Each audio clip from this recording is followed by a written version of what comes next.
काँग्रेसचे नेते आमदार भाई जगताप आज कोल्हापूर दौऱ्यावर आले होते। या दौऱ्यात त्यांनी शासकीय विश्रामगृहावर पत्रकारांशी संवाद साधला। यावेळी बोलताना त्यांनी केवळ राजकीय पोळी भाजण्याकरता केलेल्या घोषणांनी विकास होणं शक्य नसल्याची टीका केली।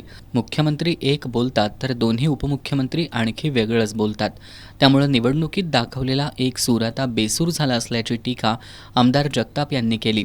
लाडक्या बहिणींना 2100 रुपये देण्याचं नाव नाही, उलट आहेत ते पैसे कमी केले जात आहेत। 2 वर्ष झालं शिष्यवृत्तीचे पैसे नाहीत। अनेक कर्मचाऱ्यांचे पगार कित्येक महिने झालेले नाहीत। राज्याच्या तिजोरीचा विचार न करता केवळ सत्तेसाठी निवडणुकीपूर्वी ज्या योजना आणल्या त्यामुळे संपूर्ण राज्याचं आर्थिक गणित बिघडलंय। त्यामुळे आता योजनाच कमी केल्या जात असल्याबद्दल त्यांनी टीका केली। अर्थसंकल्प सुरू होता आणि राज्याचा सुद्धा सुरू होता आणि अनेक राज्यांचा सुरू होता। त्या काळामध्ये जेव्हा प्रश्न विचारले गेले देशाच्या पंतप्रधानांना, प्रश्न नव्हे तर त्यांना अगदी धारेवर धरण्यात आले। नवीन नवीन जे ज्या राज्यातना हे निवडून आलेले खासदार ते प्रश्न विचारत होते, त्यांच्याकडे उत्तरच नव्हतं। म्हणून अर्थसंकल्पामध्ये किंवा आपली आर्थिक ताकद तेवढी आहे हा महत्वाचा विषय आहे। आणि मग लोकशोभ, लोकांचा सहभाग किंवा लोकांचं जे हिंमत आहे ते राहील, ह्या सगळ्या गोष्टी महत्वाच्या आहेत। आणि म्हणून त्या दृष्टीने मी म्हणतोय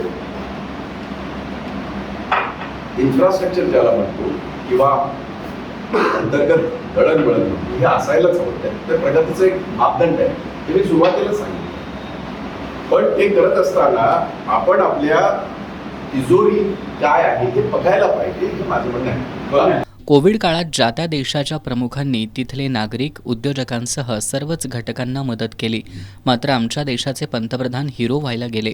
पाकिस्तानच्या नागरिकांना लस दिली पण आपल्या देशातील नागरिकांना लस दिली नाही, अशी टीका त्यांनी केली। महामार्ग झाले पाहिजेत या दुमत नाही, पण राज्याची आर्थिक स्थिती पाहायला हवी। कनेक्टिव्हिटी असताना पुन्हा आणखी शक्तीपीठ महामार्ग हवा आहे का? शक्तीपीठ महामार्गाबद्दल शेतकरी आणि नागरिकांशी बोललं पाहिजे। नागरिकांच्या भावना डावलून प्रकल्प करता येत नाहीत। राज्यावर असलेलं कर्ज दिवसेंदिवस वाढतंय। आता ते 7 लाख कोटींवर पोहोचल्याचं निदर्शनाला आणून देताना हे सरकार घर विकून दिवाळी साजरी करत असल्याची टीका आमदार भाई जगताप यांनी केली। दरम्यान हिंदी भाषा प्रकरणी बोलताना हिंदी आपली राष्ट्रभाषा नाही, पण ही एकमेव भाषा आहे जी एकमेकाला कनेक्ट करते। आपली भाषा मराठी आहे। आता अभिजात मराठी भाषेचा दर्जा मिळाल्यानं आपला सर्व कारभार मराठी भाषेतच राहणार असल्याचं त्यांनी सांगितलं। या देशाला कनेक्ट करणारी एक भाषा जर असेल तर ती हिंदी आहे। कमी अधिक प्रमाणामध्ये ती बोलली जात असेल, परंतु ती हिंदी बोलत असताना आपल्या राज्याच्या भाषेवर राज्याची निर्मिती जेव्हा झाली त्यावेळेला त्या राज्याच्या भाषेचं जे महत्व आहे ते कमी करता येणार नाही। आणि आता आमची मराठी जी आहे ती तिला मान्यताही झाली। राज्यातील महानगरपालिकेच्या निवडणुका काँग्रेसने स्वतंत्र लढवायला हव्यात, कारण या निवडणुका कार्यकर्त्यांच्या असतात। पक्ष वरून नाही तर खालून कार्यकर्त्यांमुळे वाढतो।